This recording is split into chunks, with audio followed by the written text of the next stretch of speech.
Hello student, आज हम बात करेंगे कि चेंज इन डिमांड मांग में परिवर्तन कैसे होता है। एक स्थिति है इंक्रीजिंग और डिक्रीजिंग इन डिमांड, मांग का बढ़ना या कम होना, जिसको हम दूसरे वर्ड में कहते हैं एक्सपेंशन यानी मांग का बढ़ना और कंट्रैक्शन यानी घटना। इसको हम बोलते हैं एक्सपेंशन और कंट्रैक्शन यानी विस्तार या संकुचन। ऐसी स्थिति में हम यह मान लेते हैं जो प्राइस है उसमें चेंज होता है, डिमांड कर्व में चेंज नहीं होता, प्राइस में चेंज होता है, कीमत में चेंज होता है। उसका प्रभाव डिमांड यानी मांग पर पड़ता है। जैसे आप 1 किलो सेब 20 रुपये के हिसाब से खरीदते हैं, अगर सेब का दाम एप्पल की प्राइस बढ़ के 40 हो जाए तो आप आधा किलो खरीदेंगे, हाफ केजी खरीदेंगे। तो इसको कहते हैं इंक्रीजिंग और डिक्रीजिंग इन डिमांड, यानी मांग में वृद्धि या कमी, या उसको विस्तार या संकुचन, या हम कहेंगे एक्सपेंशन और कंट्रैक्शन। ये तुम लोग के सिलेबस में है, इस पे क्वेश्चन आ सकता है, एक्सपेंशन और कंट्रैक्शन ऑफ डिमांड। तो इस तरीके की बातें होती हैं। आज हम इसी पे चर्चा करेंगे और इस पे चर्चा करने के लिए हमें बोर्ड की आवश्यकता पड़ेगी। हम स्क्रीन को बदल रहे हैं, बोर्ड की तरफ ले जा रहे हैं।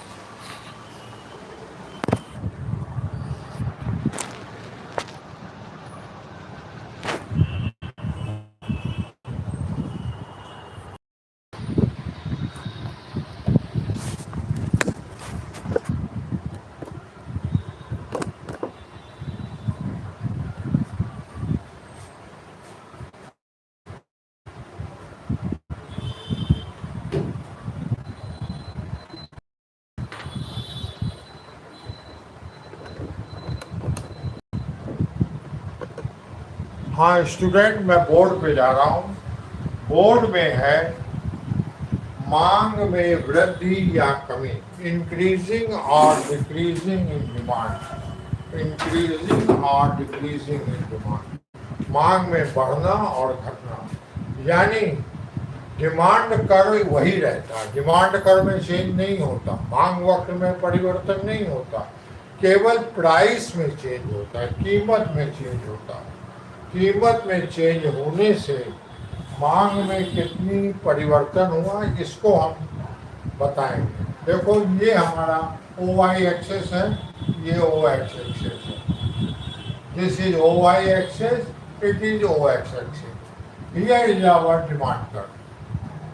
There are single demand curve, there are single demand curve, no demand curve will B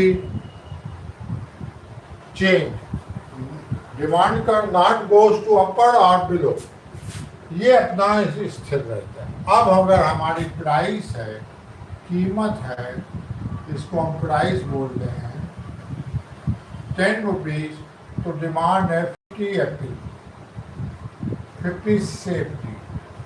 अब हम क्या करते हैं, मान लो प्राइस कम हो जाए, जैसा कि हम पहले भी बता चुके हैं, प्राइस यूटिलिटी के इक्वल होती है, कीमत उपयोगिता के बराबर। अगर हम दूसरा सेट खाएंगे तो यूटिलिटी कम हो जाएगी, उपयोगिता कम हो जाएगी, तो कीमत भी कम हो जाएगी, प्राइस भी डिक्रीज है। अब प्राइस डिक्रीज होकर 5 रुपीज हो, पहले 10 रुपीज में 50 एप्पल खरीद रहे थे, अब 5 रुपीज प्राइस है तो 70 एप्पल खरीद रहे हैं। ये डिमांड कर्व में 2 पॉइंट है, ए और B. It is called expansion और कंट्रैक्शन, यानी विस्तार या संकुचन। विस्तार या संकुचन, इसको हम बात कर रहे हैं। विस्तार और संकुचन की बात कर रहे हैं। मांग में वृद्धि या कमी, यहाँ कंडीशन क्या है, शर्त क्या है?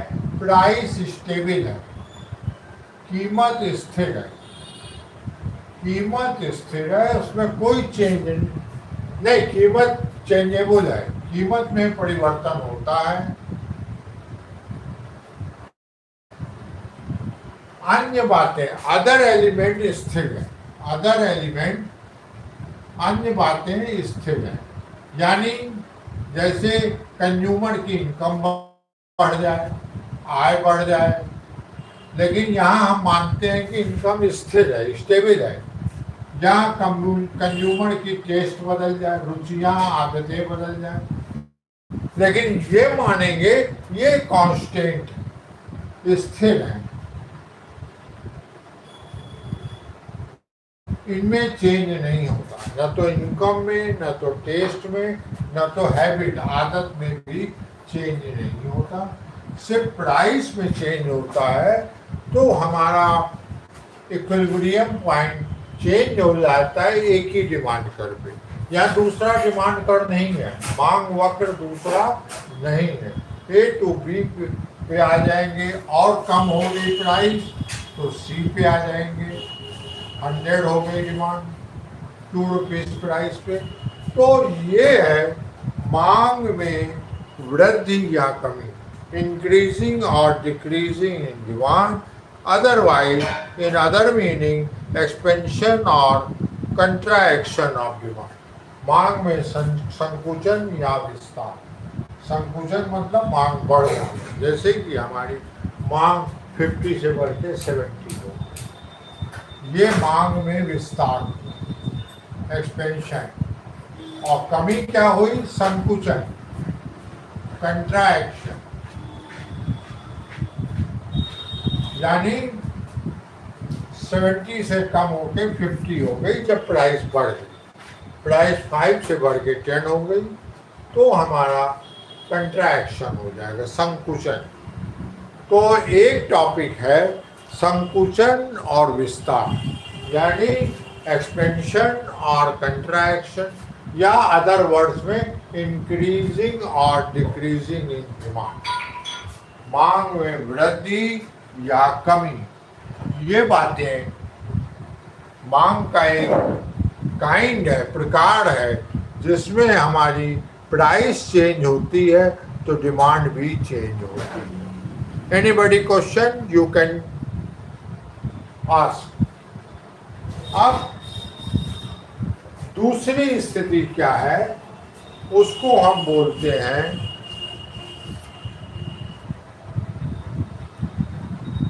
मांग में वृद्धि या कमी, और उसको बोलते हैं इंक्रीज और डिक्रीजिंग इन डिमांड। यहाँ अंतर क्या है कि मांग में तो परिवर्तन होता है, डिमांड में तो चेंज होता है, लेकिन प्राइस स्टेबल, कीमत स्थिर है।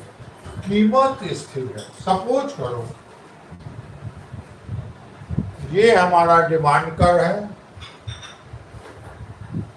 ये हमारा मांग वक्र है, ठीक है। ये मान लिया 1000 इनकम का है। जब हमारी इनकम 1000 है तो ये डिमांड कर है। हम 10 रुपए की कीमत पे 50 सेब खरीद रहे हैं। अब हमारी अगर इनकम चेंज हो जाए, प्राइस चेंज ना हो, प्राइस चेंज ना हो, कीमत में परिवर्तन ना हो, सिर्फ हमारी आय बढ़ जाए तो हम एप्पल ज़्यादा खरीदें। मान लो हमारी इनकम बढ़ के 2000 हो गई, तो इस स्थिति में हम 10 रुपए प्राइस पे 100 एप्पल खरीदेंगे। डिमांड का शिफ्ट हो जाएगा, सिंगल नहीं रहेगा, डबल हो जाएगा, वो अपवर्ड ऊपर की तरफ खिसक जाएगा जब हमारी इनकम में चेंज हो, या टेस्ट में चेंज हो, आय में चेंज हो, या टेस्ट रुचि में चेंज हो, या हैबिट में चेंज हो, आदत में चेंज हो। तो उस समय हमारा डिमांड कर्व ऊपर की ओर शिफ्ट हो जाता है और इनकम बढ़ गई और ऊपर चला गया। डिमांड कर्व 3000 इनकम का हो गया। अब इसमें डिमांड 100 से बढ़ के 150 150। मेरे ख्याल से आप लोग को समझ में आ गया होगा what is the contraction and expansion, and now what increasing and decreasing in demand due to other factors, income, taste, habit. Price stable है, उसमें प्राइस में चेंज हो रहा था। एक्सपेंशन और कंट्रैक्शन में प्राइस चेंज हो रही थी, इसमें हमारा डिमांड कर्व शिफ्ट हो जाता है। तो ये बातें समझ लो। अगर क्वेश्चन में आ जाए एक्सपेंशन और कंट्रैक्शन तो हमारा पहला वाला डायग्राम बनेगा। अगर इंक्रीज और डिक्रीज आ जाए डिमांड में ड्यू टू अदर फैक्टर, अन्य कारणों से, तो और प्राइस स्टेबल रहे, प्राइस एक रहे, तो हमारी डिमांड बढ़ जाएगी। ये बातें थी जो हमने बताया काइंड ऑफ डिमांड, मांग के प्रकार। दो प्रकार के होते हैं। एक होता है जिसमें प्राइस, इनकम और टेस्ट और हैबिट कांस्टेंट रहे और प्राइस में चेंज हो। दूसरा है डिमांड में इंक्रीजिंग और डिक्रीजिंग, जिसमें प्राइस स्टेबल हो, प्राइस में कोई चेंज न हो। तो तुम लोग को समझ में आ गया होगा। अब हम बात करेंगे कि डिमांड फंक्शन क्या होता है। कभी कभी शॉर्ट नोट्स में डिमांड फंक्शन आ जाता है, मांग फलन। क्या आ जाता है? मांग फलन। डिमांड फंक्शन क्या होता है?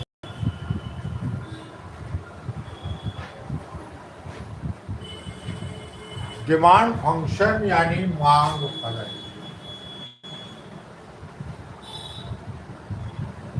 डिमांड फंक्शन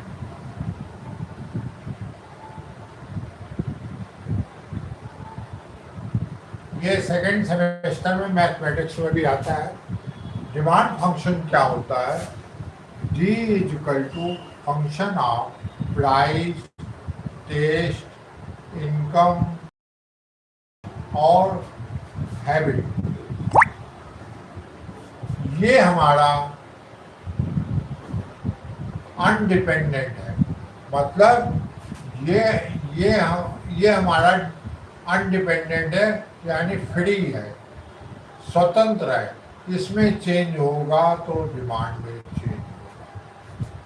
डिमांड हमारी डिपेंडेंट है, ये इंडिपेंडेंट है। अगर प्राइस बढ़ेगी तो डिमांड डिक्रीज होगा। अगर टेस्ट बढ़ेगा, लोगों के टेस्ट बढ़ेगा तो डिमांड इंक्रीज होगा। अगर लोगों की इनकम बढ़ेगी तो डिमांड बढ़ेगी।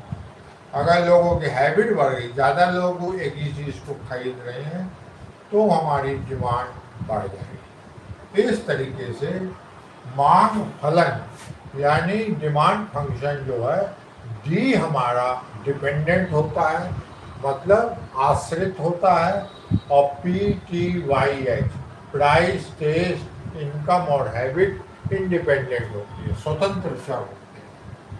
इनमें चेंज होने से चेंज होता है। ये तो हो गई बात डिमांड कर्व की, डिमांड थ्योरी की। यहाँ पर हम एक चीज और बताना चाहेंगे कि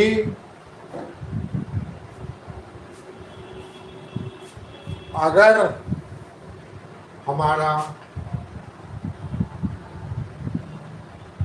मांग में क्या लिमिटेशन है, यानी exception of demand, exception of demand मतलब अपवाद, क्या सीमाएं हैं।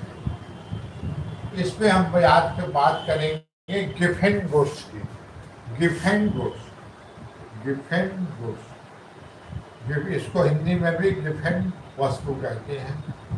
इसकी बात गिफेन नामक इकोनॉमिस्ट ने की थी। गिफेन नामक अर्थशास्त्री ने की थी। उन्होंने बताया कभी कभी जो सस्ती वस्तु है, चीप गुड्स है, उस पर लाभ डिमांड अप्लाई नहीं होता, मांग का नियम लागू नहीं होता। क्यों नहीं लागू होता? क्योंकि वो इतनी सस्ती है कि लोग उसको खाना नहीं करेंगे, उसके बदले में अच्छी गुड्स को यूज करेंगे। सपोज करो थोड़ी देर के लिए लोग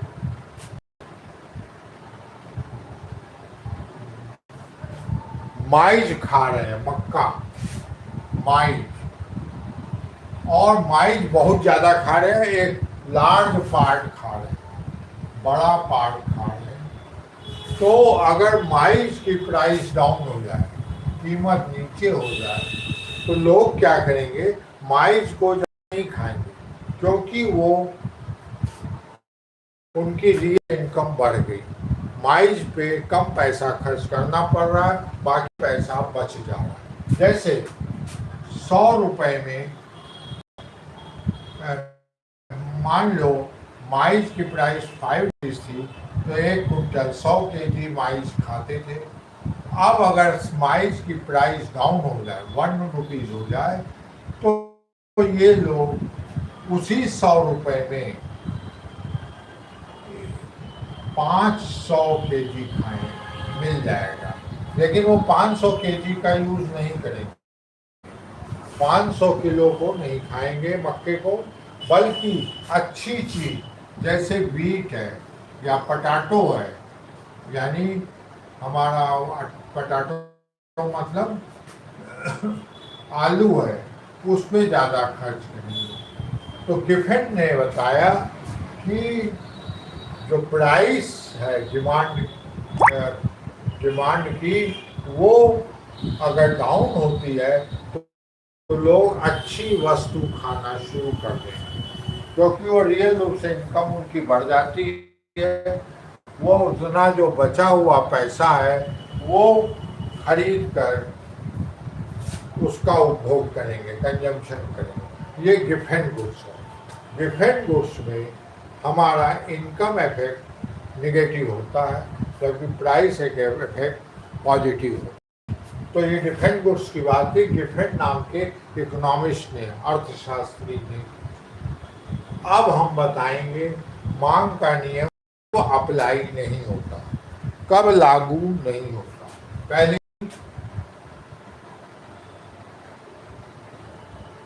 सपोज कीजिए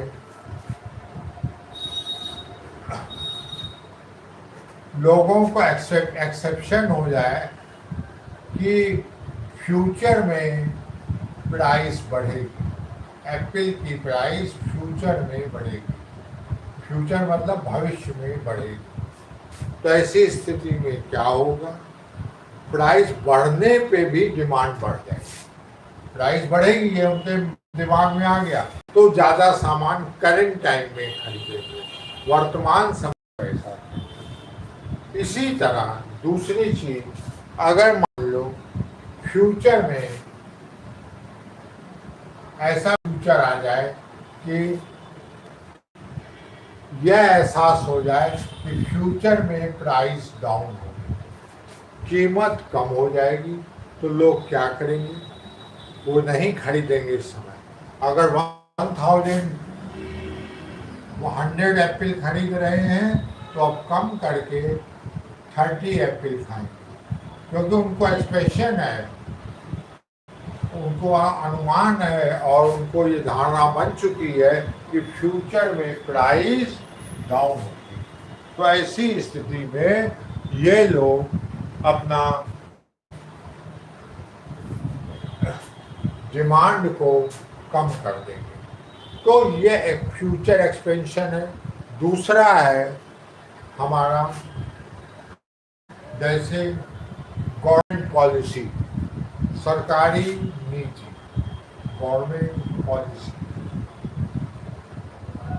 अगर ये मालूम पड़ जाए गवर्नमेंट टैक्स लगाने जा रही है माइज पे, मक्के पे, तो लोग समझ जाएंगे कि मक्के की प्राइस बढ़ जाएगी, तो करंट टाइम में ज़्यादा खरीद लेंगे कि फ्यूचर में प्राइस बढ़ जाएगी क्योंकि गवर्नमेंट टैक्स लगाने वाले। इसी तरह अगर लोगों को मालूम पड़ जाए कि उनकी इनकम फ्यूचर में बढ़ेगी, उनकी आय फ्यूचर में भविष्य में बढ़ेगी, तो ऐसी स्थिति में लोग अभी कम खरीदेंगे, लो क्वांटिटी खरीदेंगे और फ्यूचर में जब इनकम बढ़ेगी तब डिमांड बढ़ेगी। तो ये है expansion of law of demand, यानी मांग के नियम का अपवाद, मांग के नियम का अपवाद।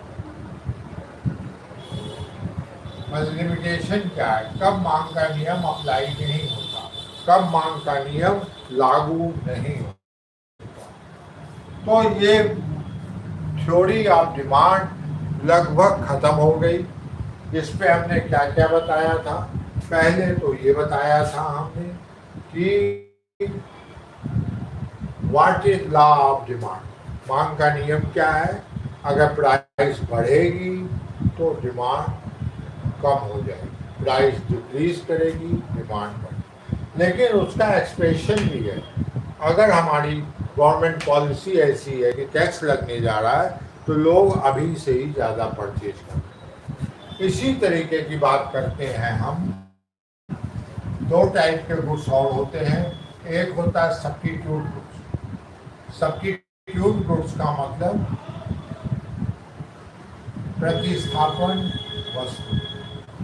जैसे मान लो हम टी का कंजम्पशन कर रहे हैं, चाय का उपभोग कर रहे हैं। अब अगर चाय की प्राइस बढ़ जाए, चाय की प्राइस बढ़ जाए तो लोग क्या करेंगे? कॉफ़ी पीना पसंद करेंगे। या इसको कॉफ़ी समझ लो, कॉफ़ी की प्राइस बढ़ जाए तो लोग टी ज़्यादा पसंद, ज़्यादा खरीदेंगे, चाय ज़्यादा पिएंगे। तो यहाँ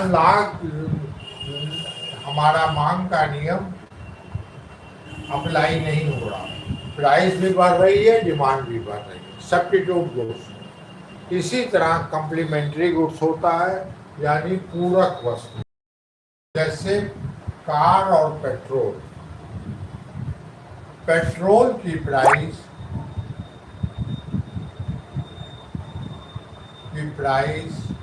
कीमत अगर बढ़ेगी, मान लो पेट्रोल की प्राइस है 100 रुपीज़ और डिमांड है 10 लीटर, 10 कार की, 10 कार की डिमांड है। अब प्राइस अगर पेट्रोल की बढ़ के 140 हो जाए, 140 हो जाए, तो कार की डिमांड घट के 5 हो जाएगी। तो यहाँ पर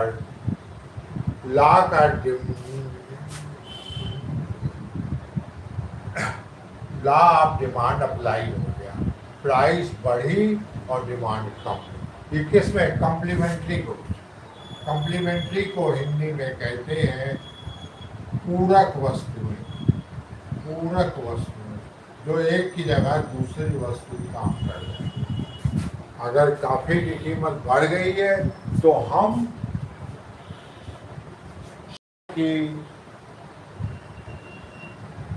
सॉरी बेटा, कॉफ़ी की कीमत बढ़ गई है तो चाय की डिमांड हम 20 कर देंगे, बढ़ जाएगी। तो यहाँ पे लॉ ऑफ डिमांड अप्लाई नहीं हो। ये सब एक्सपेंशन केसेस हैं। Substitute goods, complementary goods, income, taste, habit. तो ये समझ लो कि अगर सब्स्टिट्यूट गुड्स है और उसकी प्राइस बढ़ती है तो लोग दूसरे गुड्स की डिमांड बढ़ा देंगे। यानी किसकी बढ़ा देंगे? चाय की। तो ये लॉ ऑफ डिमांड पे क्वेश्चन आता है, तैयार रखना। और इस पे तुम लोगों के क्वेश्चन कैसे बनेंगे मैं बता दे रहा हूँ। पूछा जाएगा expansion and कंट्रा expression of demand, what is law of demand and पूछा जा सकता है increasing and decreasing demand when price is stable, price constant. तो ये लॉ ऑफ डिमांड का चैप्टर ख़त्म हो गया और आप लोग जो इंटरेस्टेड हो वो एडमिशन लेना शुरू कर दें। फीस बहुत कम रखी गई है, 400 रुपीज़ पर मंथ। जिसको एडमिशन लेना हो कांटेक्ट कर लेगा। ठीक है, आज का चैप्टर ख़त्म किया जा रहा है।